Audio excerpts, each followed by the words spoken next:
সদ্য পতন হওয়া আওয়ামী লীগ সরকারের ৮ মন্ত্রী ও ৬ সংসদ সদস্যের দেশ ত্যাগে নিষেধাজ্ঞা দিয়েছে আদালত। বৃহস্পতিবার ঢাকা মহানগর দায়রা জজ মোহাম্মদ আসাম জগলুল হোসেনের আদালত দুদকের আবেদনের পরিপ্রেক্ষিতে এ আদেশ দেন।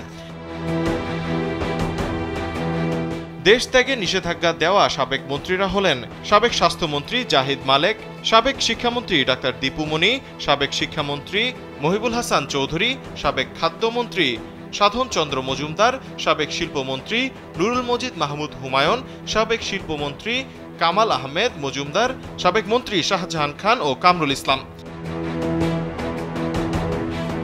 দেশ থেকে নিষেধাজ্ঞা দেওয়া সাবেক সংসদ সদস্যরা হলেন সলিম উদ্দিন, মামুনুর রশিদ কিরণ, কুজেন্দ্রলালা ত্রিপুরা, কাজিম উদ্দিন, নুরি আলম চৌধুরী ও জিয়াউর রহমান।